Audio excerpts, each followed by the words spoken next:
Welcome, seekers of truth, coming to you from the edge of the known universe, better known as the Granite State, home of Betty and Barney Hill. Through the magic of electronic alchemy, a portal to another dimension has opened. You are about to make a metaphysical connection.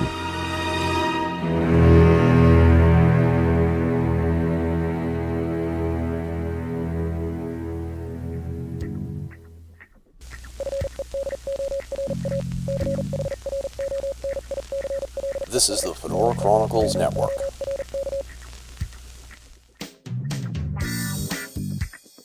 Mike Williams, host of Sage of Quay radio show, joins us to discuss a controversial conspiracy theory that just won't go away. Mike presents a convincing argument based on years of research that the original Paul McCartney was decapitated in a car crash in 1966. He was replaced by an imposter named Bill Shepard, who continues to play the role to this day. We also discuss the pivotal role of the Tavistock Institute and the Masonic influence on this 50-year charade. As the saying goes, if you're going to tell a lie, make it a big one. Decide for yourself. All coming up next on the Metaphysical Connection, episode 86. Just to introduce Mr. Mike Williams, apparently he is perhaps one of the experts on the conspiracy theory, or I like to say conspiracy fact, regarding Paul McCartney and his alleged death in the 1960s. And you also host your own podcast or radio show, Mike. Tell us a little bit more about yourself. Well, I started actually with a blog going back, I guess it was 2010 or so, and around 2014, early 2014, I got into the radio piece of it. It's internet radio. I have a YouTube channel called Sage of Quay Radio, and I've been doing both of those in parallel ever since. So I really like getting into conspiracy research. I like getting into the esoteric, the occult. I also love getting into the spiritual aspects of existence. So both the blog and the radio show encompass all of those various types of topics and paths. So, Mike, I want to ask you before we get rolling on the topic du jour. The name for your show, where does that come from? It's interesting. I looked up Quay. I guess that's a kind of a dock or a wharf. Does that have anything to do with it, or is that way off base?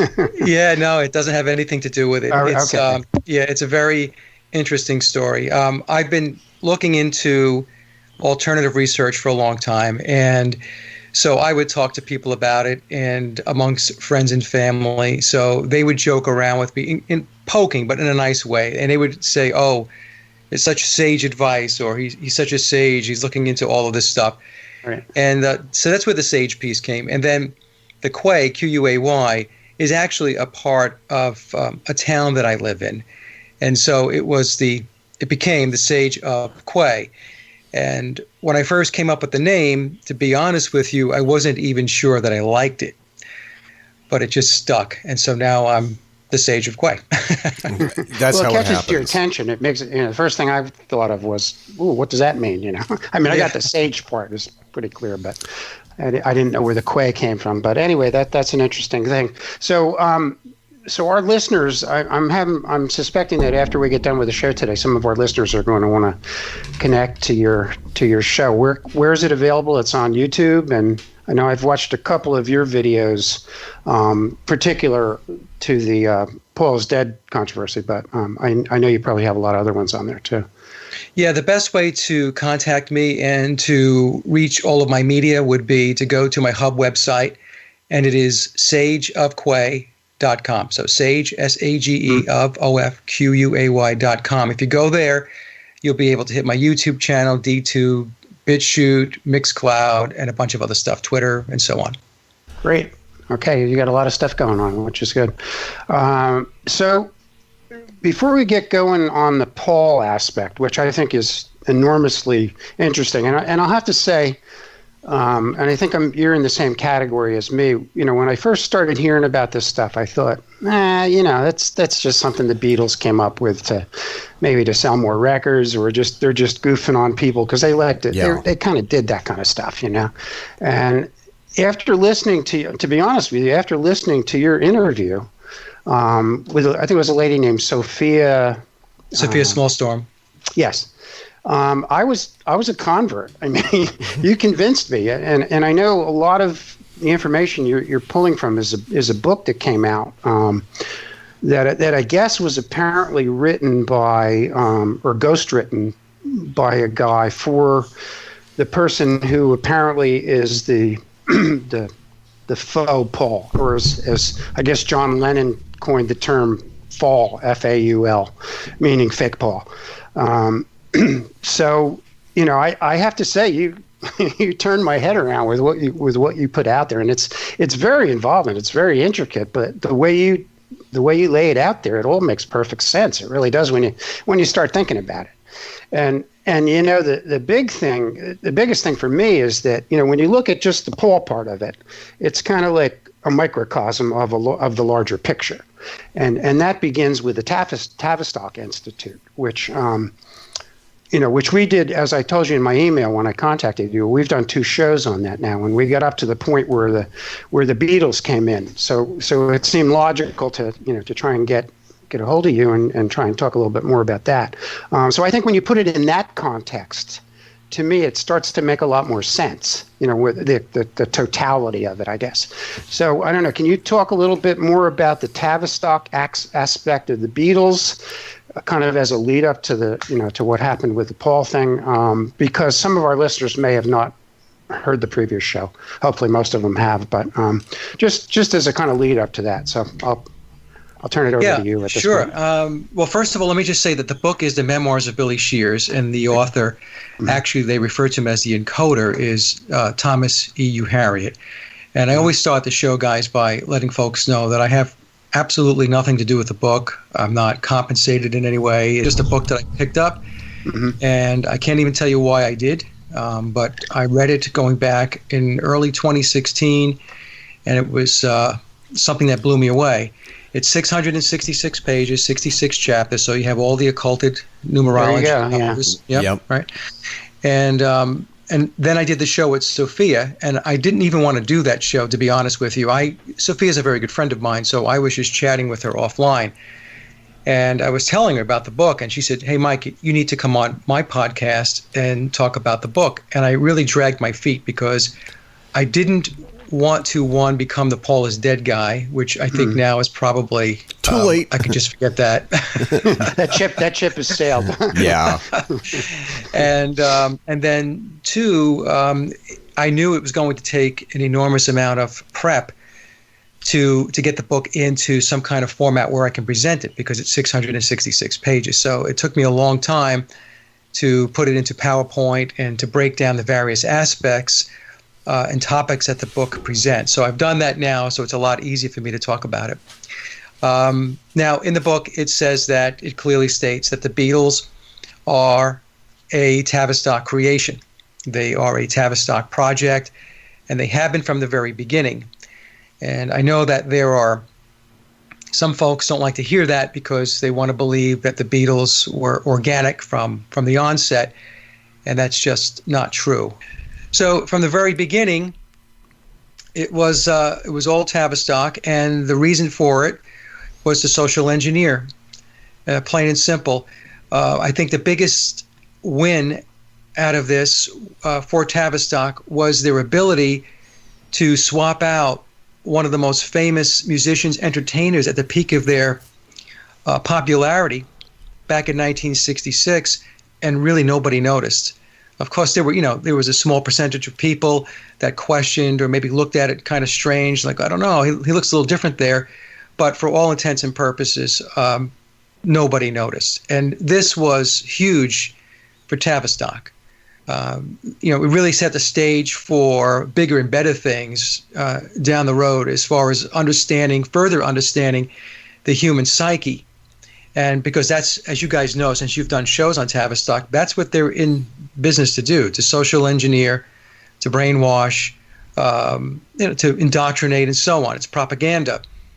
And at the end of the day, that's what the McCartney conspiracy, the Paul is dead conspiracy, is all about. It's all about the fact that they swapped the guy out. He was very famous. Virtually everybody knew him, and nobody noticed.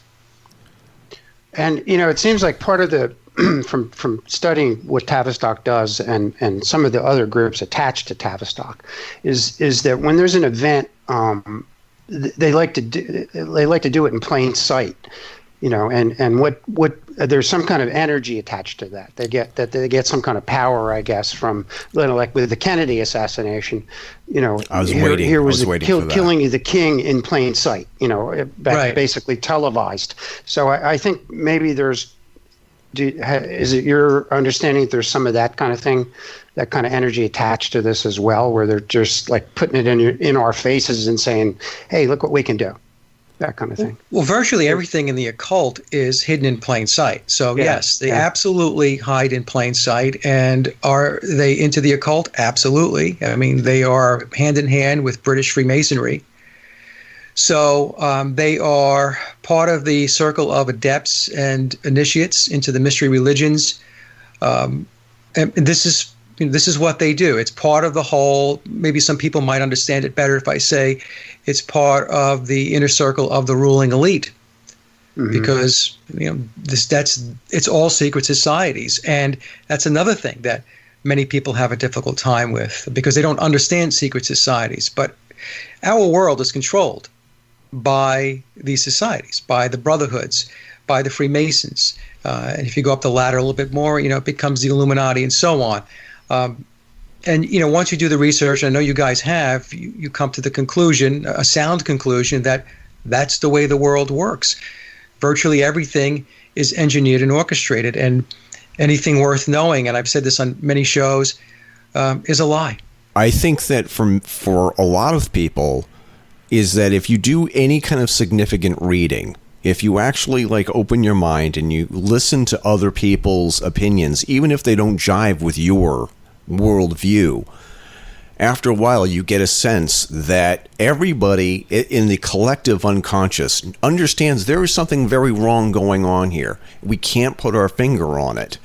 And a perfect example, Walt and I have brought this up many times, whereas the Wall Street Journal, which is printed in different printing houses all over the country, had different front pages for the same edition of the same exact newspaper with different headlines to accommodate and to appease the local demographics, as it were.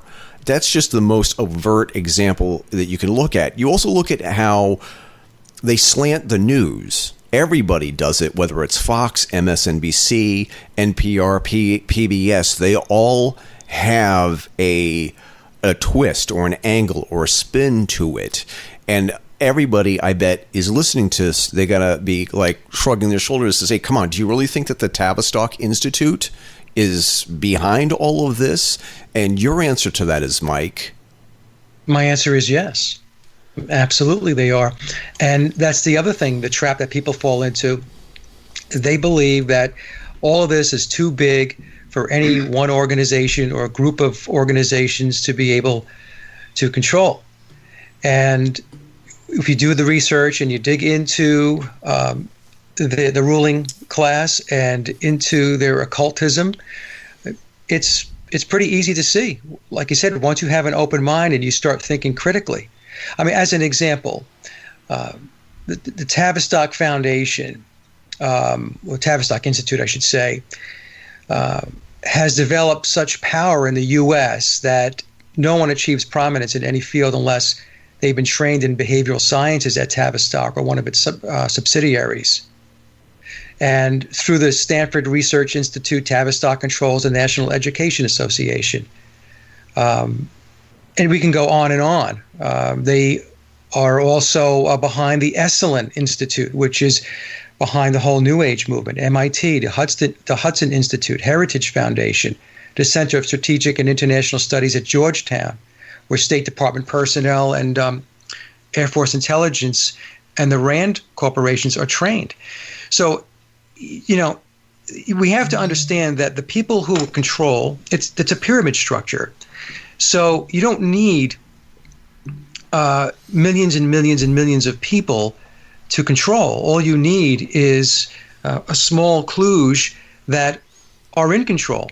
They control your money, they control your education system, they control your military, they control your governments, they control your media, they control all of that.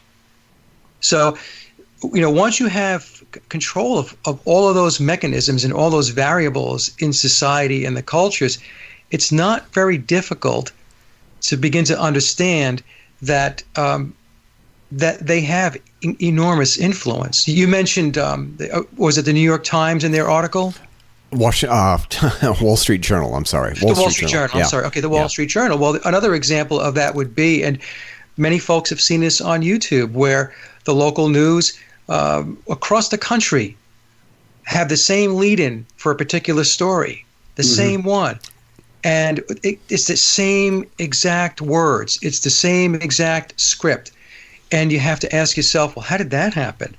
Well, the reason that happens is because I believe it's 5 or 6 corporations. The number used to be 6. Maybe it's less now. Maybe it's 5. But they control all of the major media in this country. I think down in Australia, it's 2. It's 2 companies. So the way I explain it, guys, to folks, and we'll use the media as an example, 6 companies. So how can 6 companies control the message? Well, all it takes is 6 people to sit in the room from those different companies on a conference call, whatever it may be, and to decide what it is they're going to show and what it is they're not going to show, what they're going to tell us and what they're not going to tell us. I mean, it's really that simple, and it does. It takes a person to be able to take the blinders off and let go of the institutionalized belief systems that we have and just, let it roll. And once you do that, a lot of this stuff will start to make sense. Mike, I wanted just real quick, I wanted to ask you, getting back to just backpedaling just a peg, the red and blue thing, I had not heard that before. But oddly enough, I was just in an antique shop the other day looking at vintage vinyl, and I saw the first section of the Beatles album, the earlier, what was it, 61 to 66, I think? 62 to 66, the red album. 62. That's red, and then the other one is blue. I was just looking at them, but at the time I didn't know about the color thing. But does that correlate to our political parties? The red and the blue. Is that another way of indicating that they have their hands deeply embedded into those? Absolutely. That's why you see red and blue. I mean, there's a couple of reasons, but the red and blue is it's all Freemasonry. And it's the Red Lodge and the Blue Lodge. And the other reason why they use red and blue is because from a human psychology perspective, the mind sees the color red, and red is warning, be alarmed, have concern, pay attention. And then blue is more of a calming effect, an effect that has on the mind generosity as an example. So that's why a lot of your big box stores like Walmart and Sam's Club, their decor is blue. And so when you go in there, you're more apt to spend money. So the whole understanding of the human mind is extremely advanced, and it's extremely intricate. And, I by trade, I'm a hypnotherapist. So I have been a hypnotherapist for a long time. So I have an understanding of the human mind and how it works and suggestions and so on. So that's what you're seeing. You're seeing a couple of things. Yes, the red and blue on your television set. Whenever you're watching like cable news as an example, you're going to see the sets are predominantly red and blue. You're going to have somebody come on the show like a pundit, and they're going to talk about why we should be alarmed about a particular event, shooting that took place. Most of the time, that woman will be dressed, if it's a lady, in a red dress. If it's a guy, he'll have a red tie. Because what is being telegraphed to us is, please pay attention. This is important for you to focus on. Or if it's somebody coming on to talk about something else, and let's just say, oh, just calm down. Don't worry about it. We have it under control. No need to worry. That lady, if it's a lady speaking, will be decked out in a blue outfit. Or if it's a guy, he'll have a blue tie on. That's why a lot of times you'll see Trump come out, or before him, Obama, red ties, blue ties. They wear other ties occasionally, but most of the time it's red and blue. And you think to yourself, boy, we should give these guys a color wheel because we have more than just red and blue colors. Right. There's more colors in the spectrum, too. The funny thing is, I'm sorry, most people don't think about it. I mean, they look at the guy speaking and they say, oh, he's got a red tie on, or he's got a blue tie on, and they don't realize that there's some significance to that. In fact, I noticed that, but I didn't ever really take it to the next step and say, well, there's some kind of symbology or symbolism attached to that. It makes sense when you start thinking about it. They all speak in, I don't say speak, but they communicate in signs and symbols. See, that's the thing. Their words are for the profane. We are considered the profane. We are the unknowing. We are not adepts. We are not initiates in the mysteries. So in their secret societies, in their brotherhoods. So when they speak their words are for us. And it's all about deception and manipulation and steering of the thought and the steering of consciousness. But when they have their hand signs and their color codes and all that stuff, that's for them. They're communicating within their secret society, within their brotherhood. That's how they communicate. When Trump walks around making the upside down triangle all the time. Okay, so this is esoteric occulted symbols that are being used. And again, most people, the vast majority of people, I should say, are not going to pick up on that. It goes right over their heads. And even when I've had conversations with people and I've explained to them, take a look for that, take a look at certain things. They think I'm crazy, but. But I also think there's a subconscious level to it too. We may not. When I say we, I'm talking about myself being a member of the profane. Does that somehow stick in our consciousness though? That maybe on a conscious level, we don't pick up on it necessarily. Or we don't look at it and say, oh, he's making an Illuminati sign, because most people don't even know what that is. I don't think, or they think the Illuminati is some stuff that somebody made up. But does that stick in our subconscious on some level? You being a hypnotherapist, you must have some sense of that. I think for some people, yes. For most people, no. This is how it was explained to me. And this was explained to me by a very high-level Freemason. Mm-hmm. What they do is they look to separate the wheat from the chaff. So when they speak, as an example, their speaking is layered. Think of it in terms like peeling back an onion. So on the surface, the words might mean one thing. But then if you peel back the words and you really analyze what it is that's being said, you can get to a second layer of meaning or third layer of meaning. That third layer of meaning is the true meaning. So it's called, in the world of Freemasonry, it's referred to as speaking masterfully. Mm-hmm. So a Mason who speaks masterfully and is very good at it can tell a ton of truth. But you have to understand how it is that the words are being put together in order to get that truth. If you don't understand it and you're not paying attention to it, then what's going to happen is you're not going to get it. In the minds of the Masons, when they do this to the profane, and for the profane that pick up on it, they view that as them, the Freemasons, enlightening you. There's a process of illumination taking place because you're starting to get it. You're starting to understand it. And then anybody else who doesn't get it, well, they get what they deserve because they are not thinking. I'm not saying this is right or wrong. I'm just saying this is how it works. Yeah, right. They're not in on the inside club. They're They're on the outside. That kind of brings me to kind of get back to the Beatles a little bit. I uncovered a guy named Theodore Adorno. Yeah. I'm sure you've heard about him. Yes. So he apparently was. I think he was Italian, but he spent a good portion of time in Germany. He may actually have been German, pre World War II, and he studied behavioral techniques and how to manipulate society through tonality and the intonation of language and things like that.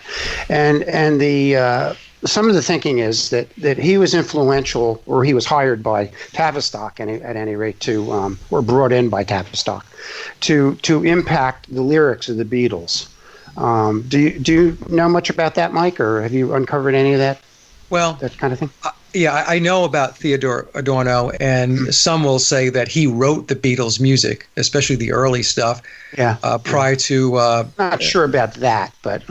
Well, I'm just saying that's a theory that's out there. I don't personally subscribe to it, to be honest with you. Mm-hmm. But do I believe that Theodore Adorno and others within Tavistock were instrumental in helping to shape the Beatles' lyrics and sound? Absolutely.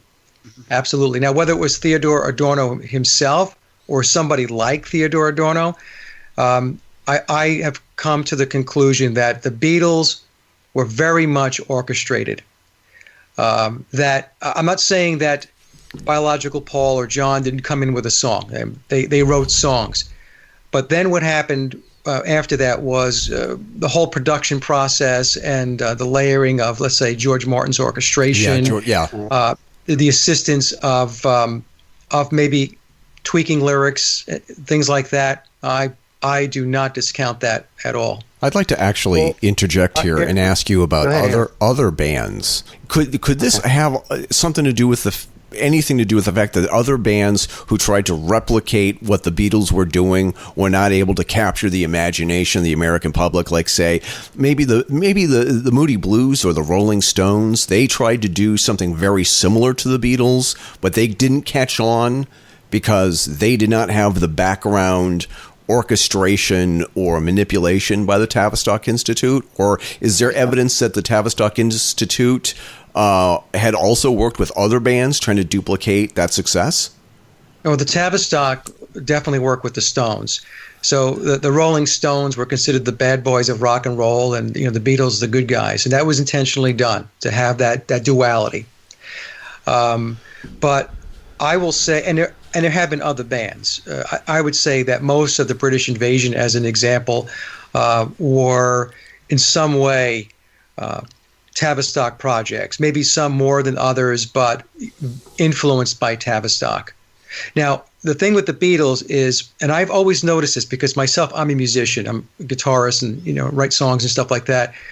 I've always noticed, even from a very early age, that the quality of the Beatle recordings, even going back to, let's say, 1963 and their first album, Please Please Me, the recordings are impeccable. They are impeccable. And when the Beatles re-released their albums back, I guess it was in the 1980s on CD, you can really hear how well the Beatle recordings were recorded initially. And then you could take a look, take a listen to other bands like the Rolling Stones, and it wasn't that way. I mean, the Stones had decent recordings, but it wasn't this pristine recording like the Beatles had. The same thing with Led Zeppelin. If you listen to Led Zeppelin's music, like one song that sticks out is the Immigrant Song. The very beginning, the original version of the song, there's a lot of tape hiss, and I thought to myself, why would anybody release that song with that much tape hiss? Why wouldn't they either try to reduce the hiss or re-record the song so it wouldn't be there? Later on, Jimmy Page, when he went back and he remixed and remastered all of the Led Zeppelin library, he took care of that. But the point I'm trying to make is that there were other great bands out there, and the quality of the recordings were not like that of the Beatles. The Beatles were front and center, head and shoulders above everybody else. And we're going back to 1963. So in my view, again, this is my view, they had big plans for the Beatles, and they knew 10, 20, 30, 40, 50 years down the line where they were going to go with the material. And that's why it was done the way it was done. So, Mike, I wanted to get back to, just for a brief moment, to Adorno, only because I think it's an important aspect of this. This is my opinion, but I think he may have added things like on She Loves You, the yeah part, those kinds of things, because he understood the resonance of language. And when you think about it, those were the things that really kind of stuck in your mind. I mean, on some level, She Loves You is sort of just a surface kind of love song, Right. But there's something about it that just sticks. it just sticks. And I think he may have been he was kind of putting the cherry on the sundae, maybe, or adding the stuff that really sticks to the bones when people listen to it. That at least that's my thinking anyway. But another aspect is that if you remember back when, and you probably know about this, but if you remember back when Michael Jackson bought the rights to to all the Beatles songs. Right. I don't remember exactly when that was. It was back a ways, I guess, in the 80s maybe or something. But and I think Paul or the person posing as Paul, Bill. I think was bidding on that when he got outbid by Michael Jackson, which is hard for me to believe, but with the money he probably has. But the rights to the songs were owned by Theodore Adorno's estate. That's who Michael Jackson bought them from. So, how do you explain that? How'd that happen? Yeah, well, the whole rights situation is very convoluted. I had a person contact me who is very prominent in the music industry and was explaining to me about that whole situation with Michael Jackson, and later on it became Sony that Bill, playing the part of Paul McCartney, the battle he was having over the rights. The Theodore Adorno portion of it, I mean, how do you explain that? I mean, there is no explanation other than the fact that somehow it was tied back to Theodore Adorno. Yeah. So, right? So the whole thing is, the way it was explained to me was the royalties and the rights, very complex, going back especially into the early days. And while you ask that question, I want to explain something, because this was what was explained to me. You guys remember when McCartney or Bill was trying to buy the rights, like you said, from Michael Jackson. Well, the reason why he was trying to buy the rights from Jackson, and later on he had a legal battle with Sony, was because he does not own the rights, the copyrights, as the owner of the song. Biological Paul does, you see. So he wasn't getting any money from the songs like Yesterday, Michelle, and so on. He wasn't getting any money from that. He was getting zero. This is why in the early days when he would go out and do concerts, he may do a couple of token early Beatles songs that weren't his, but everything else was post, from 1967 on, and of course his Wing stuff and his solo stuff. Mm-hmm. And what he was really doing was he was trying to get a piece of the publisher's action. That's what he was trying to do. So when he was trying to buy the publishing rights of Michael Jackson, he was actually trying to get rights for the songs that he didn't own because he was not the original songwriter. It was biological Paul. Now, when he didn't win that battle with Michael Jackson, what he was then doing when Jackson passed and the songs are in the possession of the publishing rights in the possession of Sony, is Bill was looking to negotiate with Sony to say, look, give me a share of your publishing rights because I can make you money. Because if I play these songs in concert, the mechanical licenses are going to kick in, and the royalties are going to flow. The money's going to flow. So, give me a piece of the action and we're good. And that's what he was battling about. Because normally a songwriter is not going to go to their publisher and say, I want a piece of your action too, because I already got my piece. I wrote the song. So I'm getting the owner's portion of the royalties, right? I'm a songwriter. That's how it works for me. My publisher is TuneCore. So I don't go to TuneCore and say, I want a piece of your action too. I mean, you sign an agreement. Right. And so that's what was going on with that. And finally, he closed with Sony. The two of them are going head to head. And then there was an agreement. It's sealed. It's confidential. And they brokered a deal. So what that says to me is Bill got a share of the publishing royalties from Sony. Mm-hmm.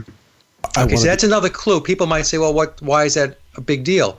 Well, it's a big deal because it says that he's not biological Paul. Otherwise, he wouldn't have been going round and round with Michael Jackson and Sony. I want to be able to. It makes perfect sense. Yeah. I want to be able to make sure that everybody understands. When you refer to Bill, you're talking about the person who is masquerading as Paul McCartney. Is that correct? Yes. William Shepard or Bill Shepard, Billy Shears. Some people want to call him Billy Campbell, William Campbell. I call him Bill Shepard because that's the name that he gives us in the memoirs of Billy Shears.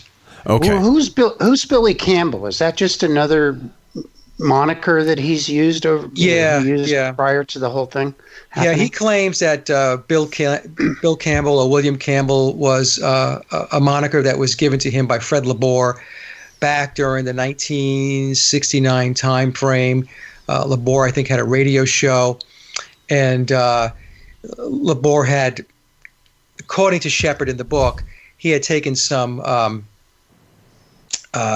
leeway with how much of the story he was going to put out there. Shepard says that they had actually leaked and given LeBour information to work with to begin the whole process of the rumors to give them some more momentum.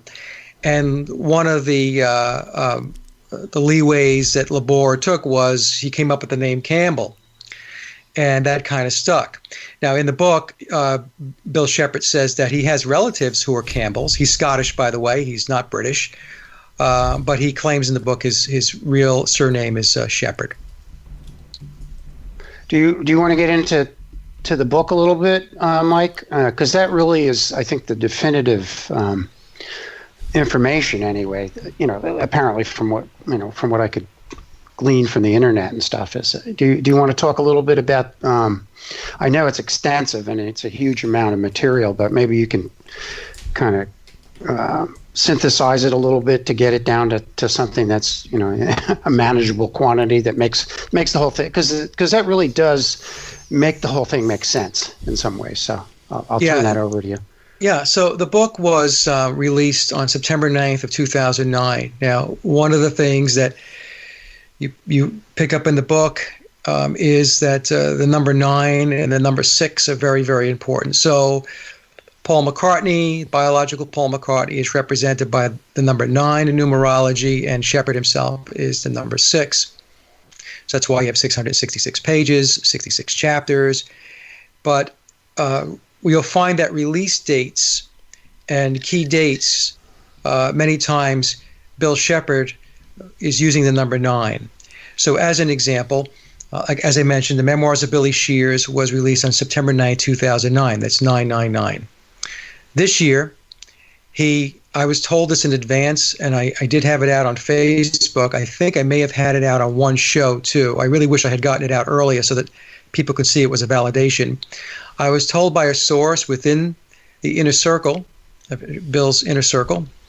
Well, I guess I would first, maybe I shouldn't say inner circle, but there are groups, there are teams working for Bill on the process of disclosure. So a person within one of those groups contacted me and said to me that, okay, so here's another clue for you, Mike.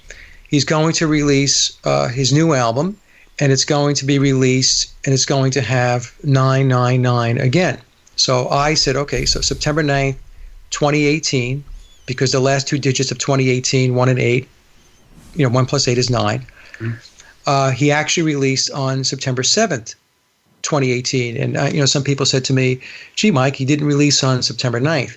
However, when you regroup the numbers, it's September, as the 9th month, 7 plus the 2 from 2018, 7 plus 2 is 9, plus the 1 plus 8, the last two digits of the year, is 999. So we did it again. I was also told that along with releasing the album, he was going to announce a tour, in which indeed he did. And the reason why I'm telling the folks this is because, there's a lot of information that has come to me from various people, and I have to check it all out. Some of it, I just deem as nonsense, and other stuff that I believe to have some substance to it, I follow up on. But it's things like this that are coming to me, and these things are happening. He did release the album. It was associated with the 9s. He did announce a tour, and I should not have known about a tour, 2 or 3 months ago, but I did. So anyway, So the book is loaded up with numbers. It is what they refer to as layered, which means that I was talking before about the peeling the onion back. So there's the first layer of words, but then when you start to take a look at the words at a second level or a third level, basically doing a deeper dive, you start to understand more and more about what's really the story that's really being told. So the book itself is being masterfully written, okay? And the person that's telling us the story is Bill Shepard. That's what he claims in the book, that it's Shepard himself coming out as part of the disclosure process to clue us in. And so what they did was they released the book. They did it independent publishing, self-publishing. And this is something that he does as well. People who know of him and his work through the years, Bill playing Paul McCartney, he does a lot of uncredited work. Or if he takes credit for something, a lot of times he will use an alias. So putting the book out kind of under the radar is not uncommon. It's not something that would be unusual for how he likes to operate. He likes to do things in a tongue-in-cheek type of way. He likes to do it as basically part of puzzle solving. And this is how Bill is. He's a very bright guy, loves anagrams, has an incredible respect for numbers. He is into the occult. He is into mysticism. And all of this is stated in the book. So the reason why I'm doing this I'm prefacing it here a little bit, guys, is because sometimes people just believe it's just another run-of-the-mill Beatles book, and it's really not. And I've read a lot of books on the Beatles over the years. So just the other thing I want to say, it's not the only book I have read about the Beatles or McCartney and so on. It's 666 pages. It claims that biological Paul died on September 11th, 1966. It claims it was a car crash. Other researchers will be very adamant and say it wasn't September, it was August, or it was November. Again, I don't get hung up on it. It doesn't really matter whether he died in August, September, or November. I think that you're majoring in the minors when you get stuck. You're kind of stuck in the weeds. At the very least, the reason why they put the September 11th number out there is because, as you guys know, looking into the occult, September 11th is a very important date in the occult. He says that his name is William Bill Shepard. His full name is William Wallace Shepard. He says that he is descendant of William Wallace, who was the great Scottish warrior. He is the warrior that was played by Mel Gibson in the movie Braveheart. He states very clearly the Beatles were a Tavistock project, that the Beatles are an occult Masonic creation, that virtually all of the Beatles songs post 9/11, 1966 include Paul is Dead clues, and the occult origins and underpinnings within the Beatle story is referred to as Paulism. Right, so Paulism is a form of occultism. It's mysticism. Some will refer to it as Satanism. And there's a very strong thread of Crowley's mysticism and magic in the book. Even though Bill himself says that he does not subscribe to Crowley. He says that Crowley was a doctrine of hate, but he clearly states that, he's very, very well versed in the occult, in mysticism, in the esoteric, and so on. Tom Hugh Harriet is from Amazon. This is a description that was there: bio, author, poet, philosopher, speaker, and teacher. He had a Bachelor of Arts degree in English at Brigham Young University. And, for those that are in the know, it's Brigham Young is virtually all Mormon. I think 95% of its student population is Mormon. There's about 5% that are not. Mormonism is connected at the hip with Freemasonry. In fact, Tom did write me and say that he did leave the Mormon Church in 2009, but he can't say the same thing about Freemasonry. So he's an actual person then. Oh, absolutely, absolutely. Okay, maybe we should talk about that a little bit too. Why do they refer to him as an encoder? Is it an encoder? Is that what you said? An encoder. Yeah. What's going on with that? Because in the book, along with the words that you read, there's multiple layers of encoding. So there is, throughout the book, on each page, there are bolded letters. And if you read the bolded letters by themselves, they are sentences. So these sentences will give you additional clues. They're basically, think of them as almost subliminals. Mm-hmm. Right? So as you're reading, you're seeing these bolded letters. You may not be paying attention to the bolded letters initially. You might go back and take a look and read at them. But as you're initially reading the book, you're reading it through with the bolded letters. These are subliminal messages that are taking place. And some of these subliminal messages, I have an example here. I'll read it from one of my slides. So in the Memoirs of Billy Shears, one of the pages, the bolded letters say, I play the long-running show. All performances require each to have one role with a name in some other show. Every role has its own name. The part of Paul is the same. I go by several names. So what Bill is saying there is that he's an entertainer, that he's Mark Devlin's a very good friend of mine, a lifetime actor. You know, he plays characters. That's what he did. He played the character of Phil Ackrell from the band The Diplomats when he played with Denny Lane in the early 60s. He played the character of Vivian Stanshall, and so on. So that's the encoding. Now, the other thing with the encoding is that the first letters of each sentence, I think it's every other sentence. I have to go back and take a look at it. When you read not horizontal, but vertically down, you're going to get even more encoding. You're going to get additional insights. Is that the third layer that you talked about? Yeah, it's like let's just say that's the third layer. So let's just say the first layer is just reading the words. The second layer would be the bolded letters. The third layer would be reading the text vertically. Now, I've had people come to me, some have been researchers, and they think, the Memoirs of Billy Shears is nothing but, Freemasonic nonsense and all this stuff, and that Tom U. Harriet is nothing but Paul is dead, form troll, and so on. Some of these people have not even read the book, and they're making these statements.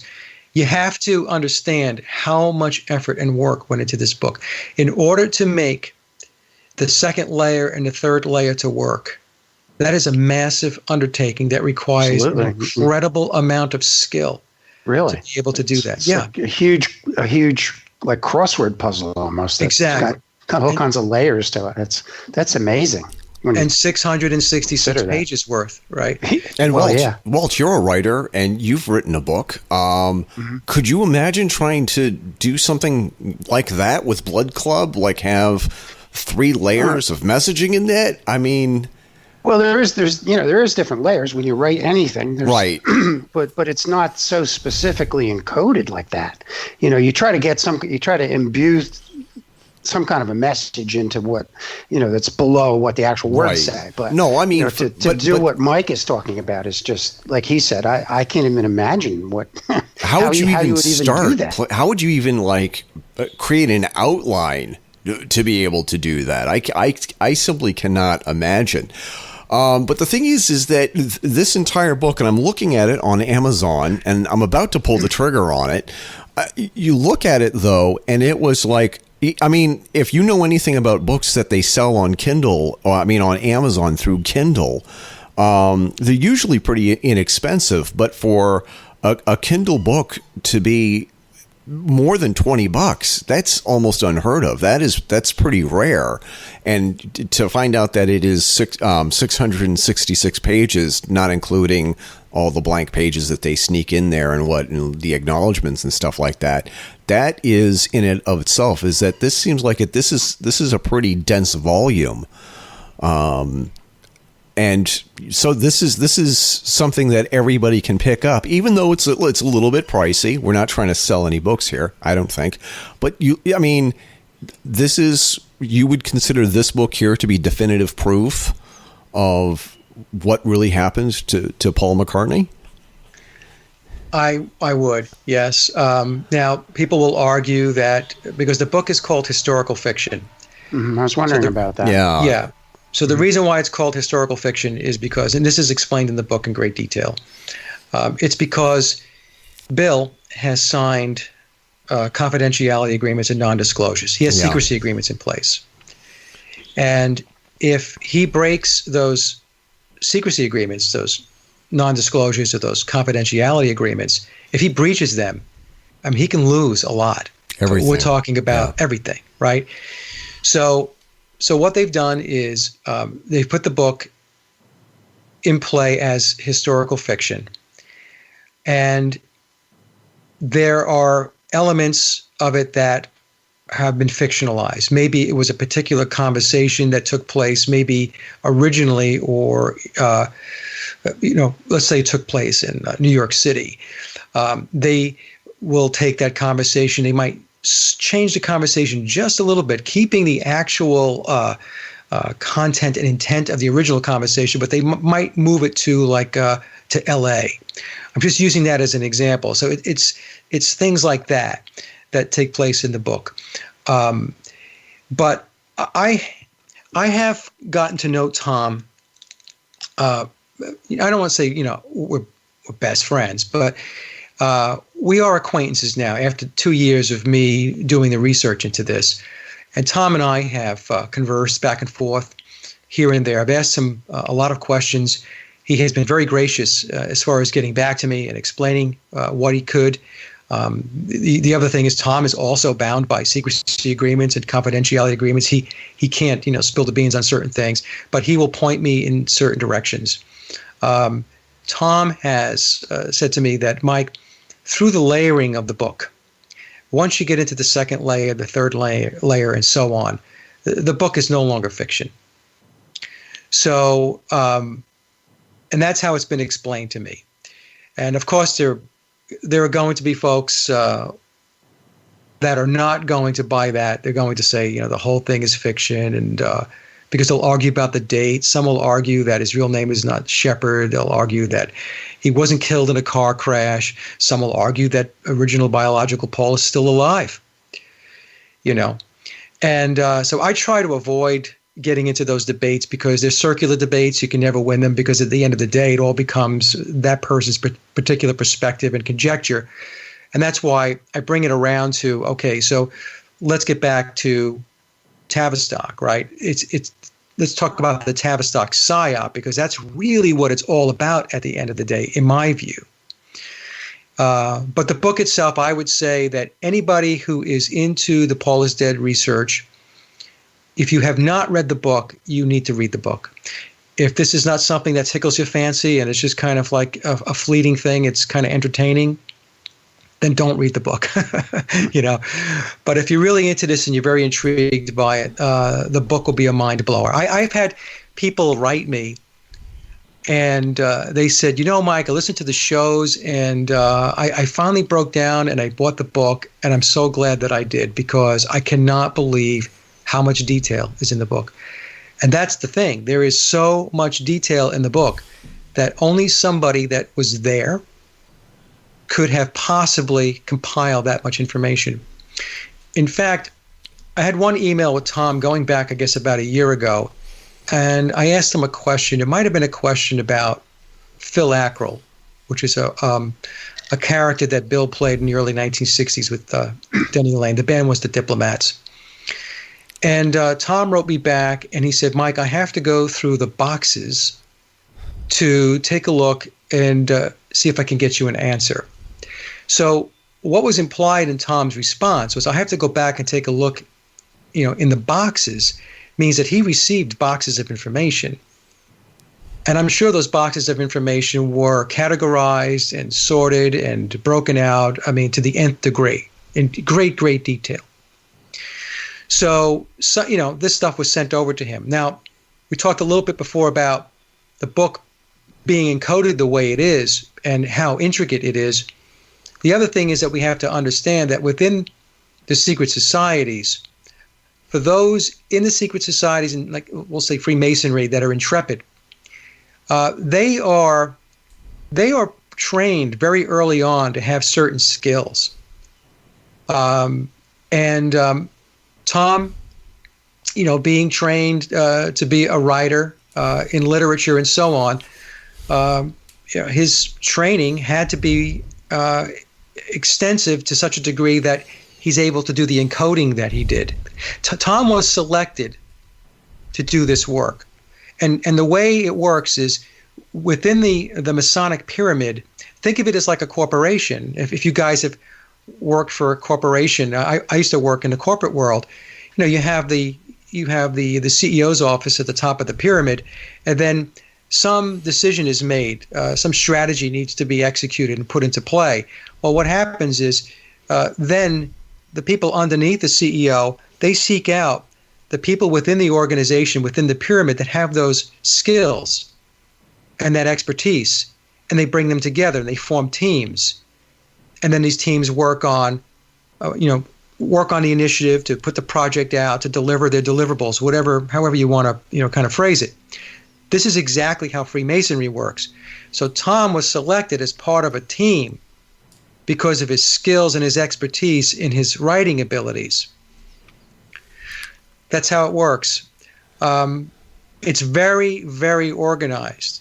I know. Mike, Mike, do you think he was working off of a manuscript that was provided by Bill Shepard, or you think he worked in conjunction with him to produce this book of amazing amount of encoding? How do you think the process went? I think that, and I can only say I think because Tom has not given me information on this, right. and I understand why. But so I'm not going to press him on things that I know that he can't answer. So this is how I think it works. I think that Bill has been documented from day one. So I believe that he has probably one of the most documented and referenced lives of anybody that we know. So, which means that, everything that he's done, concerts, songs, things he's said, TV shows and interviews and so on, all documented by him, maybe perhaps some of it by him. But I believe that he has an inner circle. And this inner circle is responsible for the actual documentation of Bill Shepard playing the part of Paul McCartney. That makes sense. So I don't think anybody sat down at one point and said, "Oh, okay, let's reinvent the wheel here. Let's just kind of start writing about him." No, I think what happened was there's a dossier on William Shepard, and it's extensive. And I think that there were extractions from that dossier that were given to Tom in the form of these boxes I mentioned, these files, and it was Tom's job to put it together. And that's not to say that Tom's job was not incredibly involved. I mean, it was no cakewalk for him. Again, I'm giving you my theory.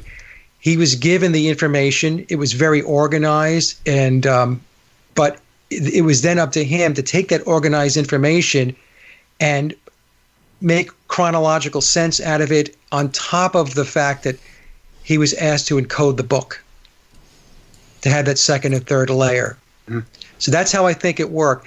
Now, do I think that Tom knows Bill personally? I can't answer that question. I think that there was maybe there is some one-on-one correspondences, but I'm going to assume that most of it has come from people within the inner circle outside of Bill, very close to Bill, but not Bill himself. But I have picked up on a couple of conversations where I had with Tom where it seemed to me like, maybe he did have a conversation or two with Bill directly. It's funny, you mentioned Denny Lane before, and he's the guitarist from Wings that Paul used in Wings, I think. I guess for most of the Wings albums. But I saw an interview with him. It was on YouTube, I guess, and he was sitting down with an American writer or something, and they were drinking. They were drinking. Denny was drinking some kind of liquor, and this guy that was interviewing him was drinking beer, and they were slogging it down during the course of the interview. It was only about a half hour, maybe, or something. And by the time they got near the end of the interview, Denny was kind of feeling no pain, and he started talking about Bill Shepherd.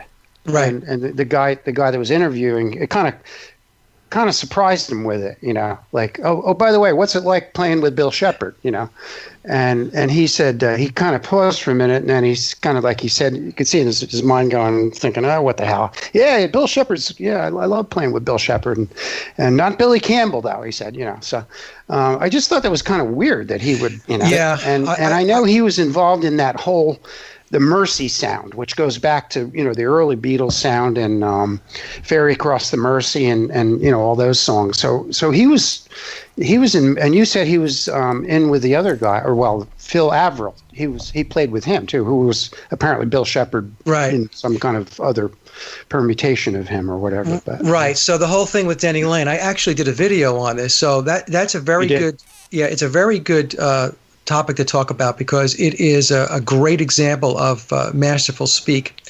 So first of all, we should all know that Denny Lane's real name is Brian Frederick Hines. Okay. And in relation to Denny Lane Hines? is a stage name. Okay, so there we go with playing parts, right? He and Bill Shepherd go way back. So they go back to the days of the Diplomats when they played together, Phil Averill and Denny Lane. Now, in that interview, I think that was Renegade Nation, and I believe the interview goes back to 2016 or 2017. So the guy that was interviewing him, who was, he was pretty rocked, but he asked some good questions. Yeah, he said, what was it like to play with Billy Shepherd? And so Denny Lane says, oh, you mean Billy Shears? Now, listen to what Denny Lane said. He didn't say no. He said, oh, Billy Shears. Well, Shears is a play off of the name Shepherd, right? Shears, Shepherd. Sheep. Right. Yeah, right, okay. So during that interview, the important thing to notice is that Denny Lane never mentions the name Paul McCartney. Never mentions it. No. And then the interviewer says, oh, you mean Billy Shears Campbell, or something to that effect. Yes. Yeah, Billy Shears Campbell. And so the interviewer also says to Denny Lane, he goes, I hope you don't mind, asking these questions. And so Denny says, oh, no, I can do this all night. And I'm paraphrasing here. So what Denny was really saying was, I can toy with you all night. Mm-hmm. Denny is very, very, he's knee deep into this, just like Bill Shepherd is. That's what he was really saying to him. We could do this all night because I can go round and round. It's kind of fun. And this is the masterful speak part of it. At the end of the interview, Denny says, well, who the hell is Billy Campbell anyway? Yeah. Yes. Right? Yes. So what Denny Lane was saying is, he's not Billy Campbell. I never mentioned the name Paul McCartney. Mm-hmm. And I never denounced the name Shepherd. I just referred to him as Shears. That's the layering part of it. So we can kick out the name Paul McCartney because he's not Paul McCartney. We can kick out the name Billy Campbell because he's not Billy Campbell. What are we left with? We're left with Billy Shears. And who's Billy Shears? Billy Shears is William Shepherd.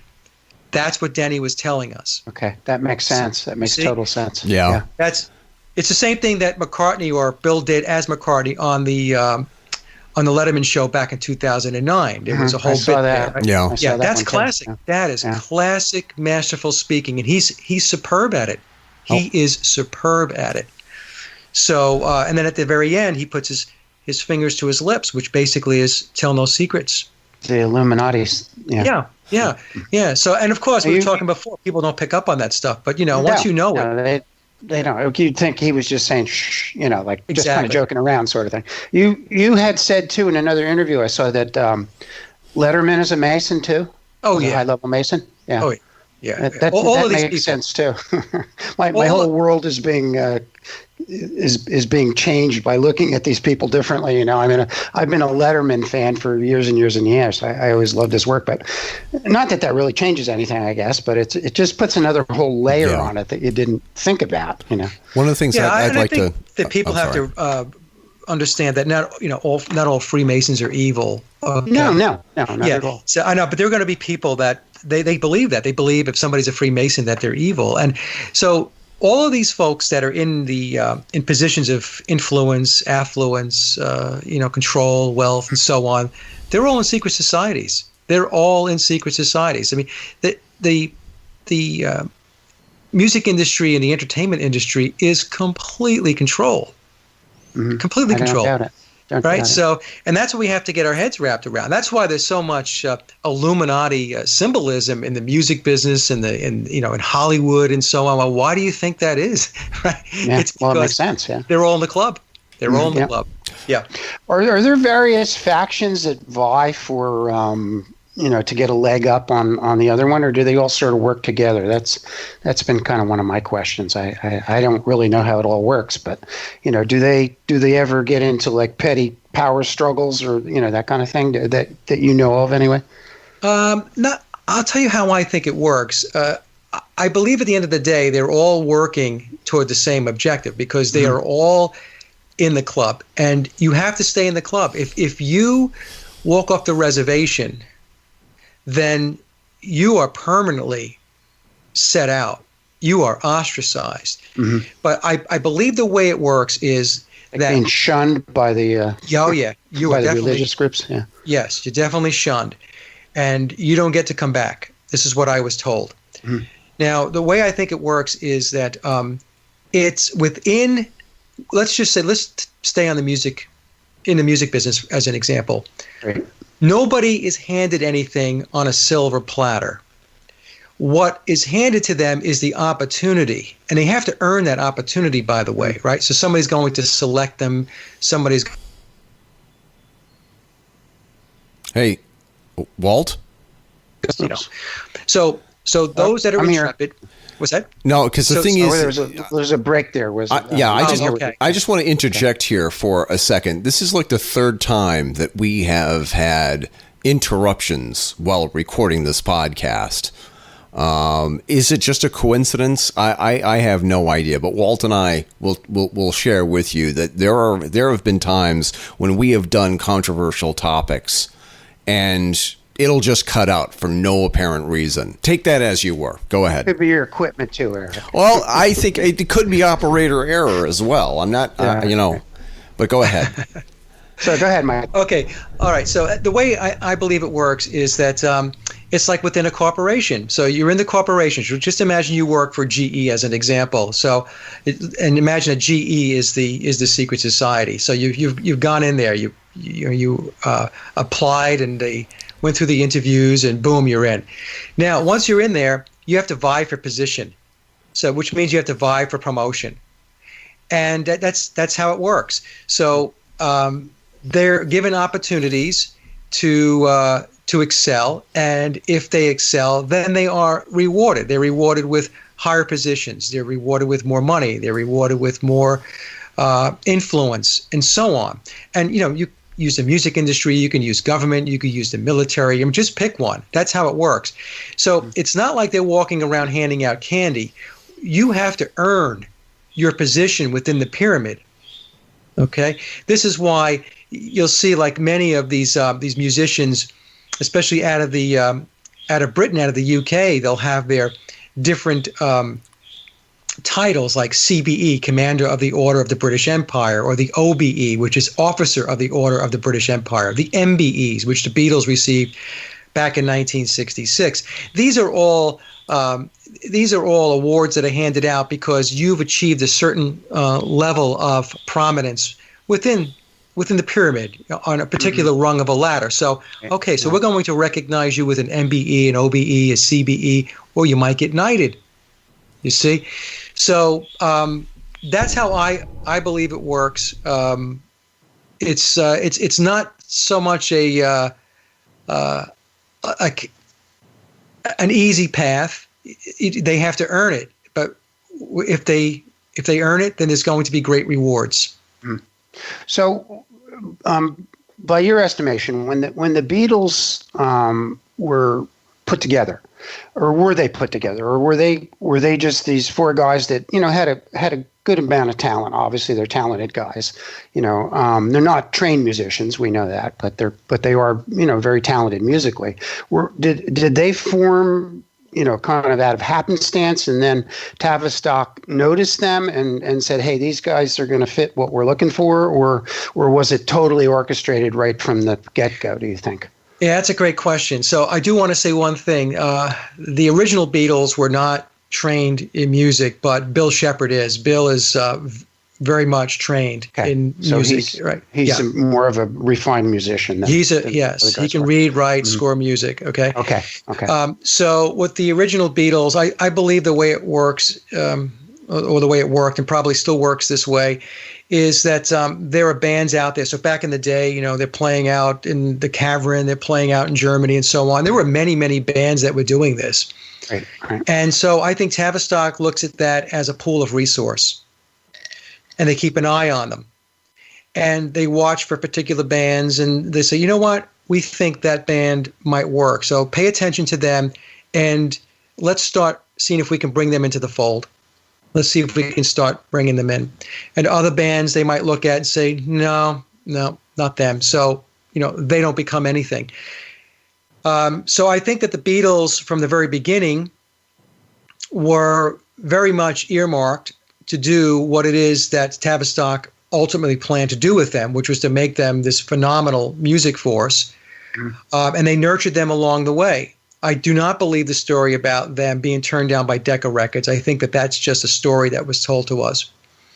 The Beatles were not, in a sense, organic at any point, maybe in the very, very beginning. But once they were being eyeballed, and as I mentioned, they were all Freemasons because otherwise they would not have received MBEs in 1966.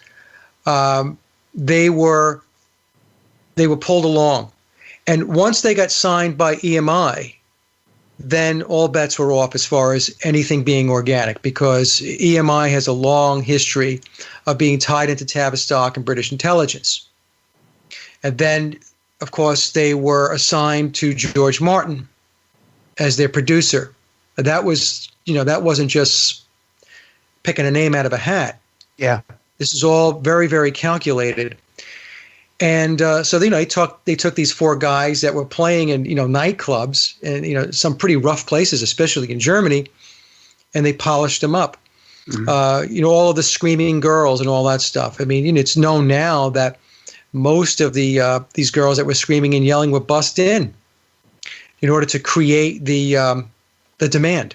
The illusion of the illusion of it. Yeah. And so what happens is they initially bring it in, and then human behavior being what it is, other people follow suit. So you no longer had to bus them in or pay people.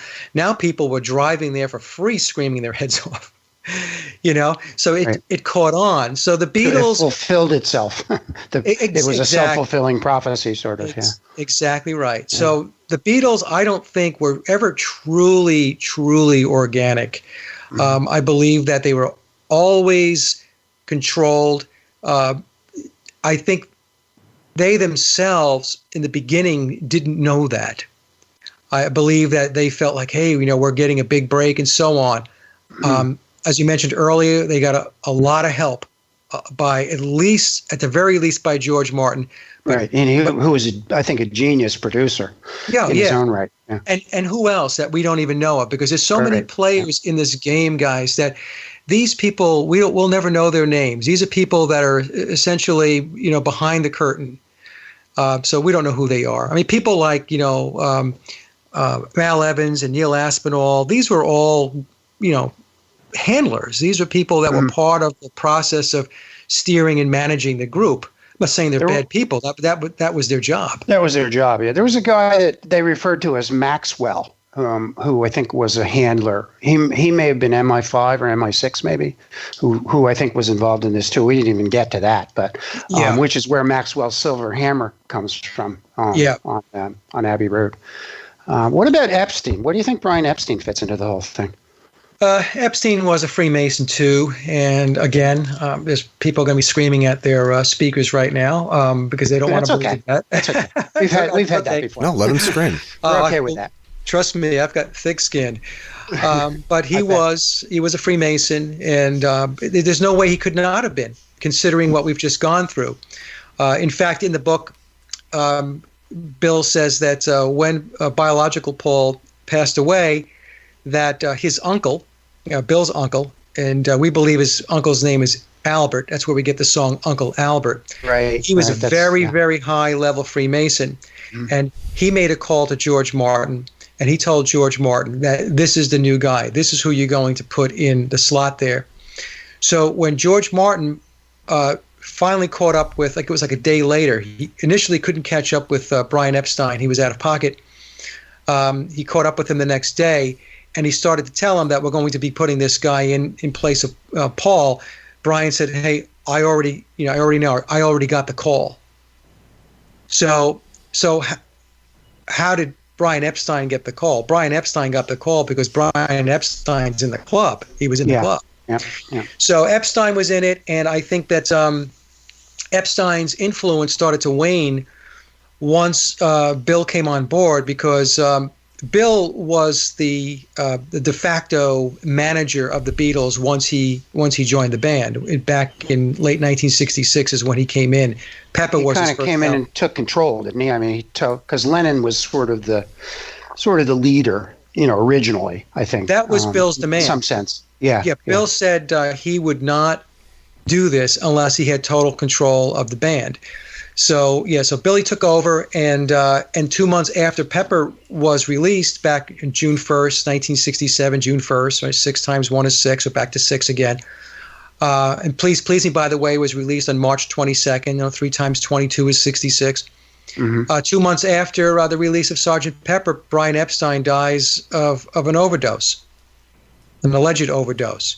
And there's a lot of people that don't believe that it was an overdose. They believe that his death was very mysterious. So I think that they just didn't need Brian Epstein in the picture anymore, because the guy that was doing his job is now in the band. Yeah, that makes sense. Getting back to the original event where supposedly the biological Paul was killed or died, do you think that was an accident per se, or do you think that was orchestrated? Because he was showing some signs of not following the script or something like that. What's your feeling on that?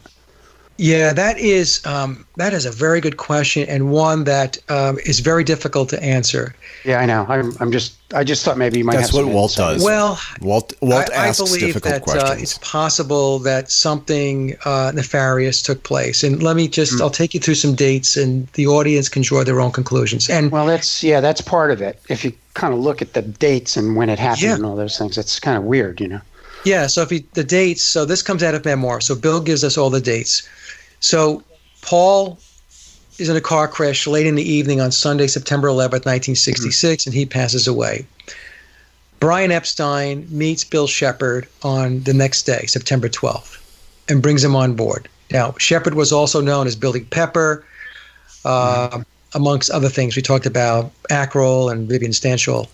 A la Dr. Pepper. Well, Sergeant Pepper. Not Dr. Pepper, Sergeant Pepper. Yeah, Sergeant right. Pepper. That's kind of curious, too. But anyway, so go ahead. You have Epstein sends Lennon a telegram. In the book, they say that Lennon was in Paris. That was on Tuesday, September 13th, 1966. Epstein introduces Bill to John on Friday, September 16th, 1966. That's 5 days later in Paris, France. And so when they meet, Shepard has a list of demands, and the biggest one being that he leads the Beatles going forward. He said they weren't going to do any more love songs, Boy Loves Girl, I Want to Hold Your Hand, She Loves You. He was going to take the band in a different direction. Lennon was in duress, and so he agrees to relinquish control. And then Bill became the new leader of the Beatles, and Sgt. Pepper was his debut album. So that's how it transpired. So, Paul dies the evening of September 11th, 1966. That's a Sunday. And then the following Friday, Bill's in a room with Brian Epstein and John Lennon in France. So I don't know, you tell me. Well, it's kind of curious that all those things would sort of be waiting in the wings. I mean, if it was just a pure accident, you'd have to think that, everybody would be scrambling to try to figure out what they're going to do. I mean, number one, are you going to try to keep it from getting reported on, which is a big thing right there in itself.